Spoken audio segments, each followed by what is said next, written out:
Today we're going to think outside the box just a little to see what we can discover when we step away from some of our everyday assumptions.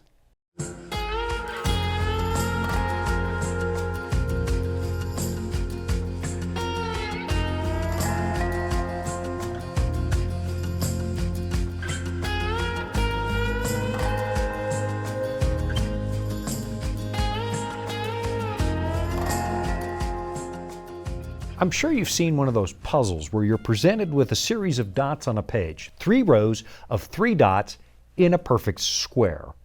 It's called the 9-dot problem, and the challenge is to connect all 9 dots by using just 4 connected lines.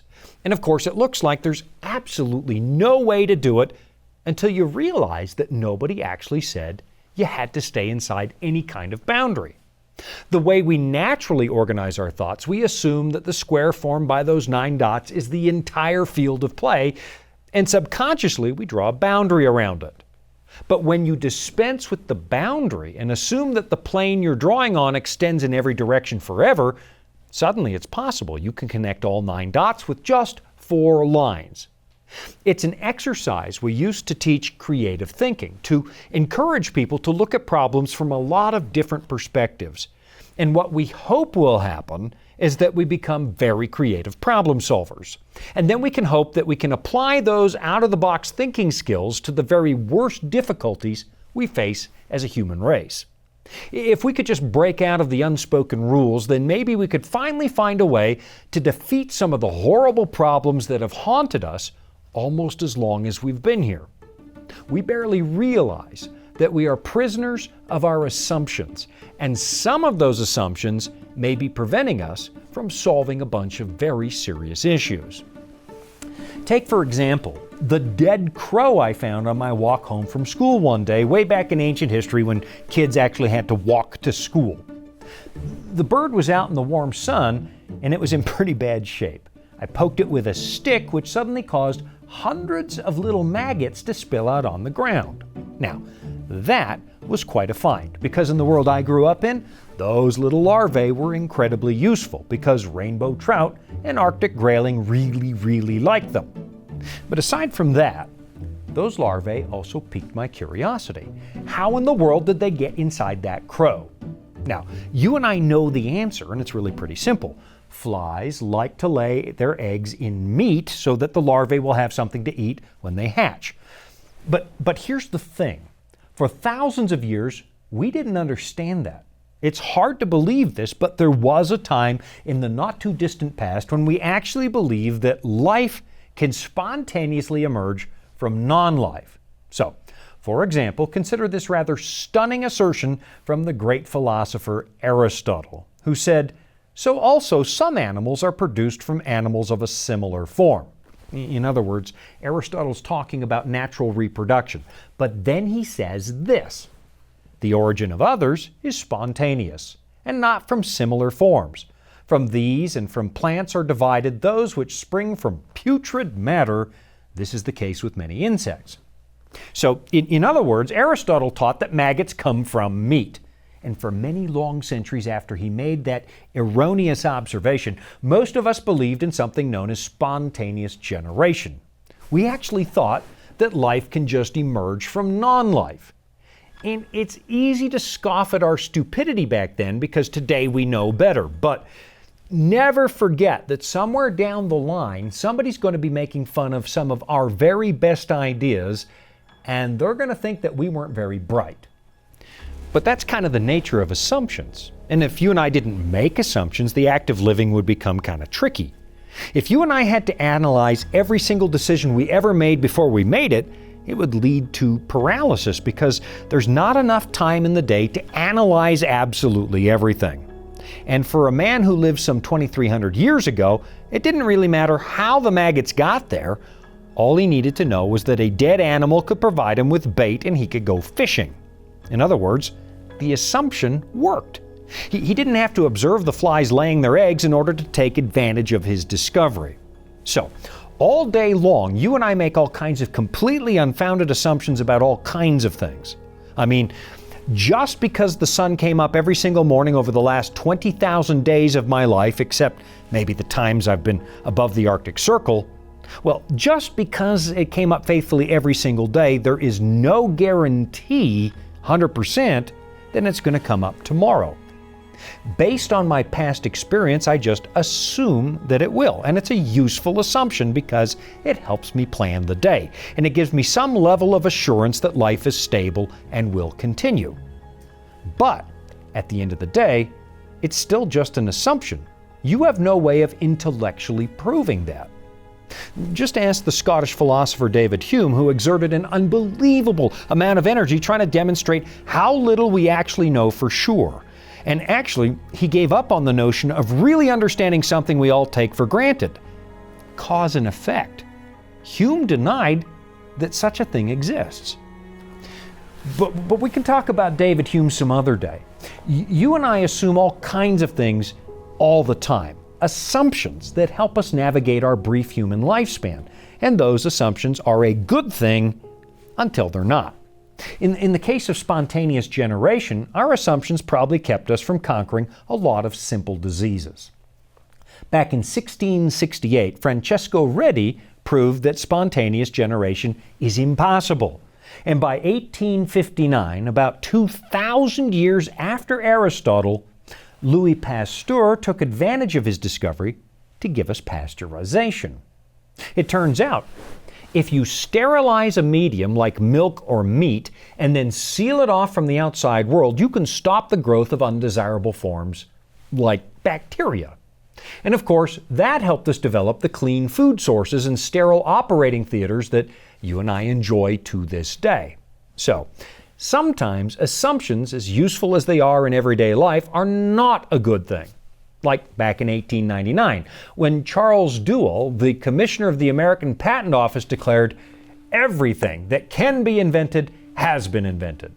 Now, there were no devastating consequences because of his attitude, and he didn't really hurt anybody. But stop and think about everything that's been invented in the last 120 years, and I think you'll notice what a stupid thing that was to say. Or maybe consider the far more consequential assumption the Japanese made when Admiral Yamamoto and others decided that bombing Pearl Harbor would discourage the Americans from fighting them as they expanded further and further into the South Pacific. Yamamoto actually said that he wanted to, quote, fiercely attack and destroy the United States main fleet at the outset of the war, so that the morale of the United States Navy and her people would sink to an extent that it could not be recovered. Man, oops.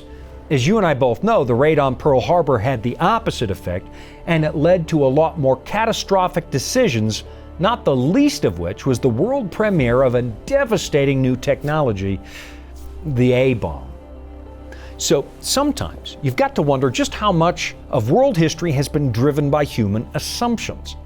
I know we like to deceive ourselves into thinking that we are perfectly rational beings all the time, and that ever since the Enlightenment, we've been operating from a platform of pure reason.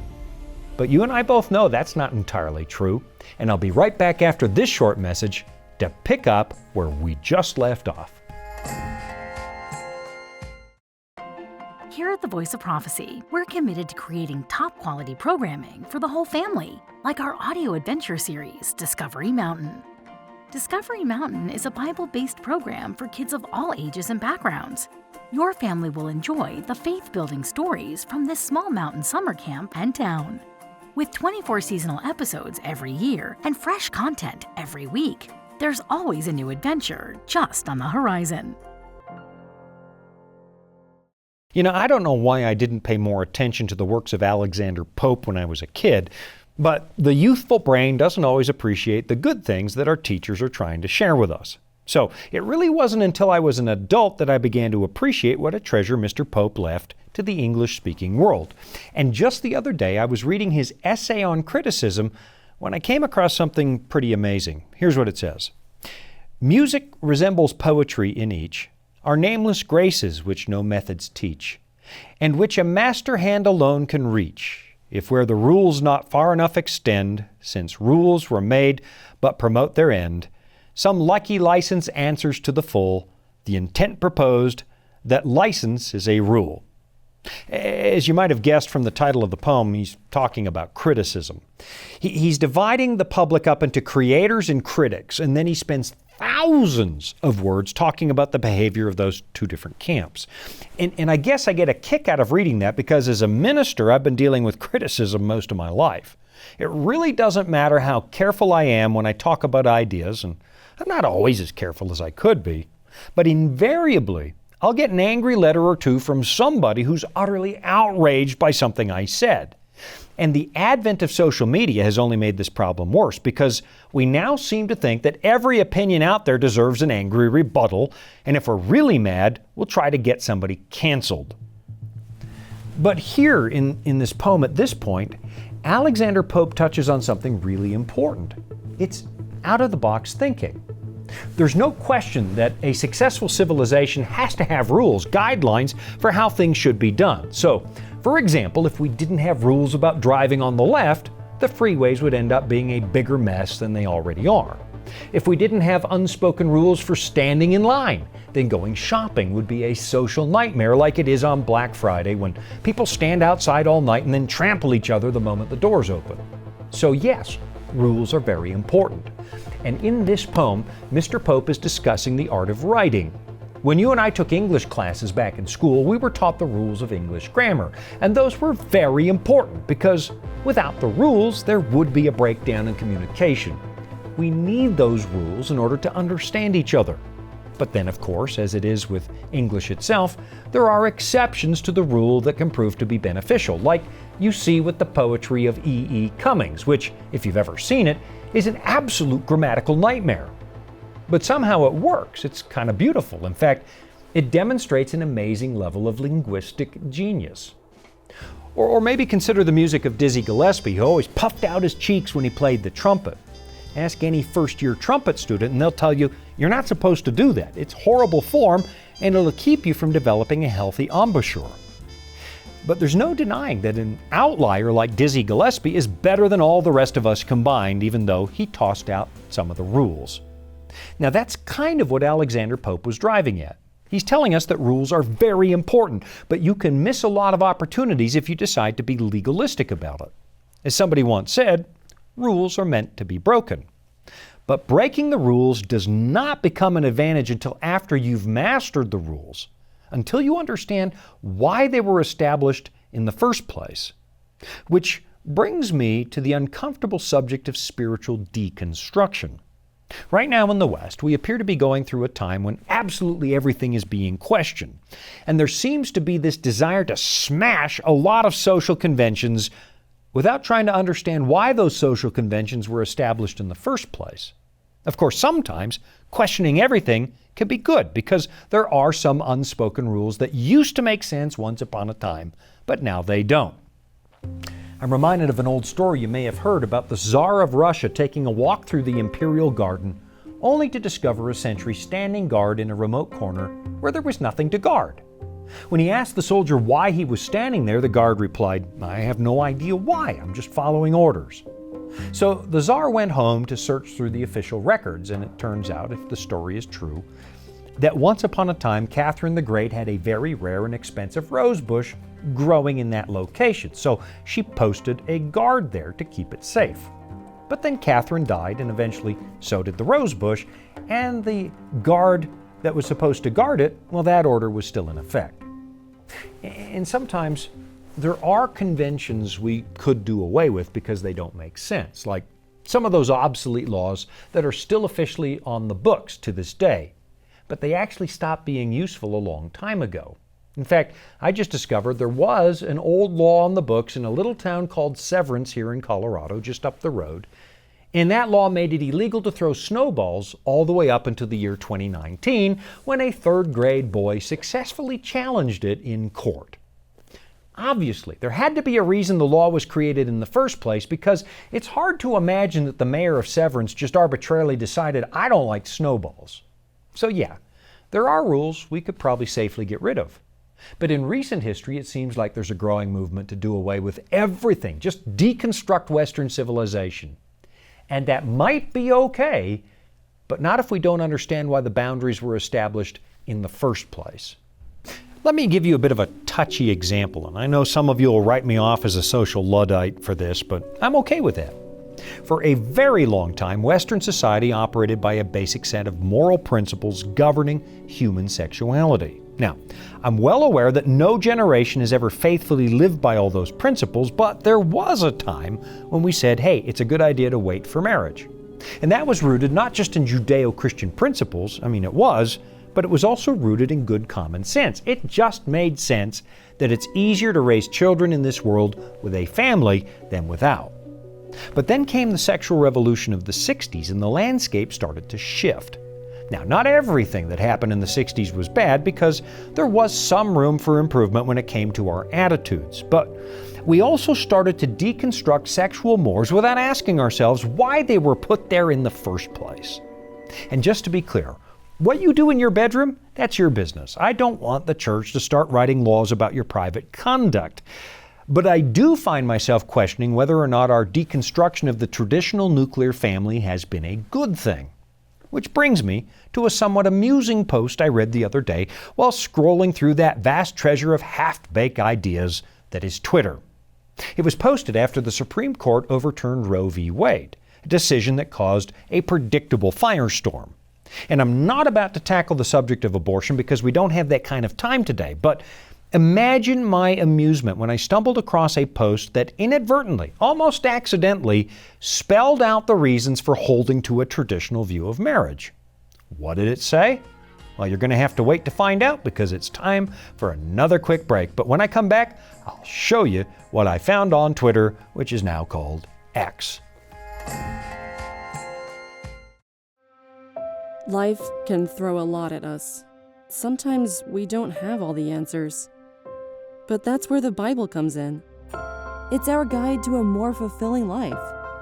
Here at the Voice of Prophecy, we've created the Discover Bible Guides to be your guide to the Bible. They're designed to be simple, easy to use, and provide answers to many of life's toughest questions. And they're absolutely free. So jump online now, or give us a call and start your journey of discovery. When the Supreme Court overturned Roe v. Wade in the first part of 2022, it caused no end of debate in the bombastic halls of social media. Abortion has always been a contentious issue here in the West, and so I fully expected to find name-calling and angry tweets. But then I saw this post, and I think it was actually on Reddit maybe instead of Twitter, and it was written by a gal who was upset by the new restrictions in her state, so she started talking to her female friends. Here's what she said. We all agreed to a pact, no having sex with any men until he had proven himself a capable provider and until that man has signed a contract written on paper agreeing to stay with us and support us if we get pregnant. We started drafting an actual contract and we're planning on sending it to a lawyer to make sure it's legit. At this point, I am completely done with men who want to hook up and leave. Well, you know what that sounds like? That sounds an awful lot like the contract I signed with my wife more than 3 decades ago. A contract known as marriage. In at least one person's mind, the social conventions of yesterday are starting to make an awful lot of good sense. Which brings me back to the subject of rules. Sometimes, as Alexander Pope pointed out, we all benefit when somebody starts to think outside of the box. If Wilbur and Orville Wright hadn't been thinking outside the box, it's entirely possible it would still take me several weeks to travel from the West Coast to the East Coast. If Mozart hadn't defied the conventions of his day, we wouldn't have the incredible treasury of music that he left to us. If Rosa Parks had not defied an unjust law, civil rights in this country might not be where they are. So yeah, there are moments of human genius when somebody realizes the rules don't make sense. But not always. Sometimes we delude ourselves into thinking that we're having a moment of genius when all that's really happening is a moment of selfish ambition, a moment of self-indulgence. We decide that we don't like the rules because we personally find them to be inconvenient. And that seems to be all the rage now in the 21st century. Here in the United States, we place a very high value on individualism. And rightfully so, because most of us are not in favor of morally regulating our neighbors. But I do want to question why we seem to praise everybody who deconstructs our social conventions, even when their so-called achievements prove to be questionable. So, for example, when it comes to art, It seems that shock value now outweighs any actual intellectual or aesthetic value.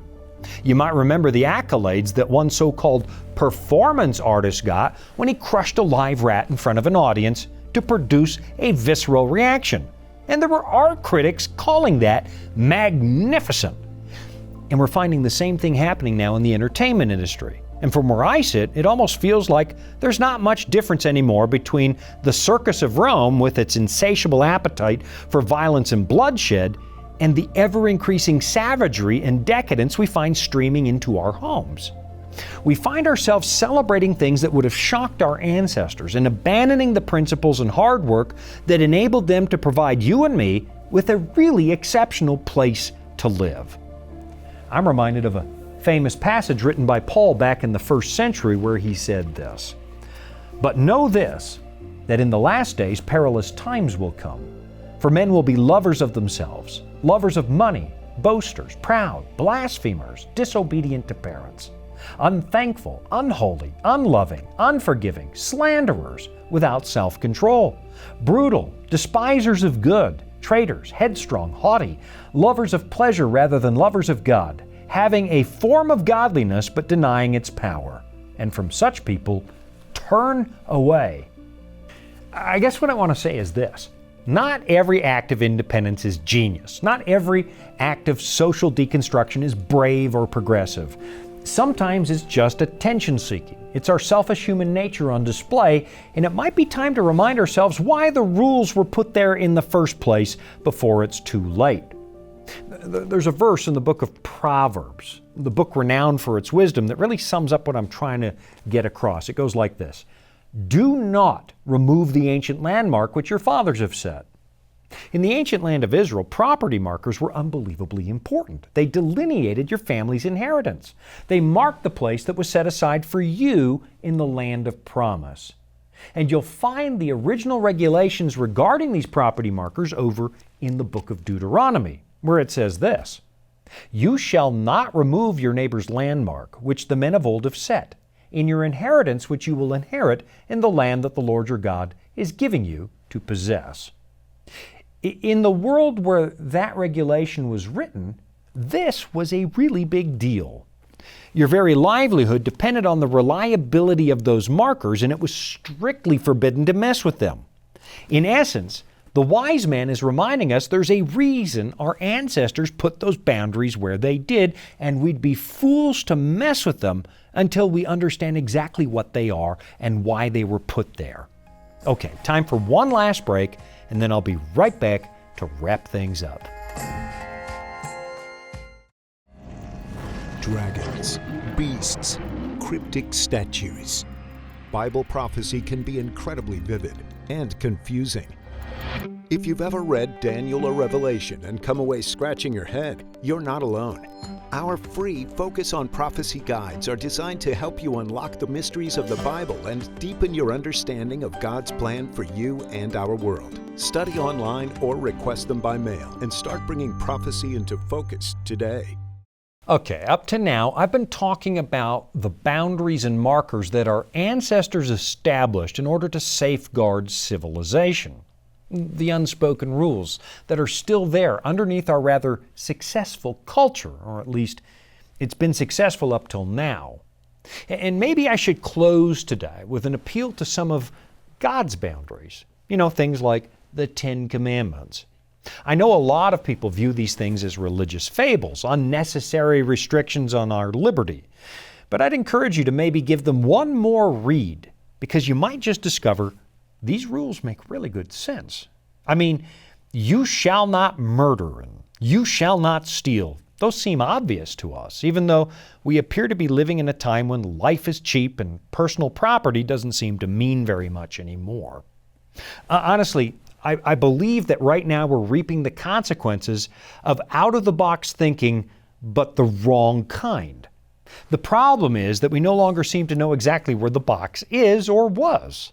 You're not coloring outside the lines if there are no lines in the first place. That's not creativity.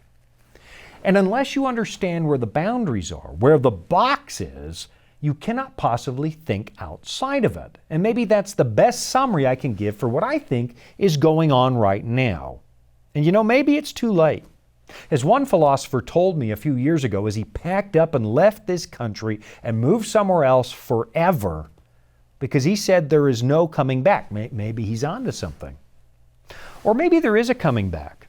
And again, I know that some of you don't really believe the Bible is divinely inspired, but before you assume that it's not, maybe give it another look. Try reading it to examine what it says about human beings and their penchant for incredibly self-destructive behavior.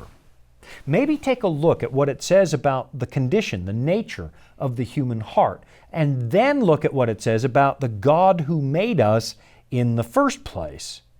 For as the heavens are higher than the earth, God says in Isaiah chapter 55, so my ways are higher than your ways, and my thoughts than your thoughts.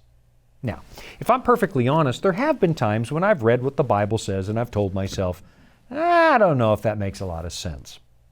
But you know, the older I get and the longer time goes, the more I'm starting to see that a world untethered from God is exactly what God said it was going to be. It's suffering, pain, and death.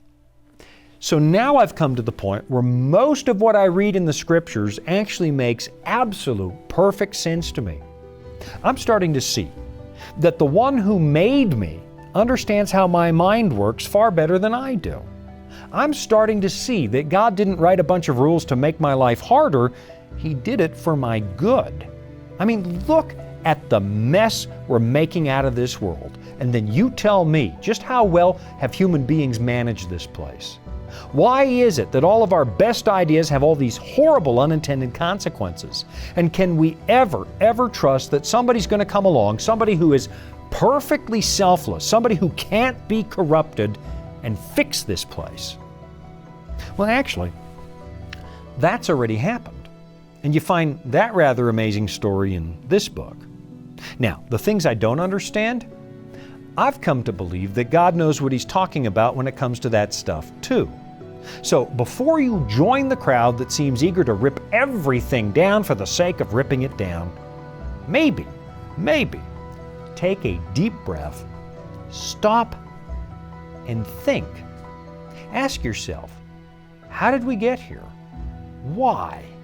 What's really going on? Did we really fail in the past when we had moral boundaries? Or are we failing right now? Thanks for joining me. I'm Shawn Boonstra, and this has been another episode of Authentic. Hey, would you help us out? Click that like button, subscribe, and then drop a comment. That by far is the easiest way to help more people watch Authentic. It takes just a few seconds, it's free, and it helps Authentic reach people who are interested. So go ahead, like, comment, and subscribe. Thanks.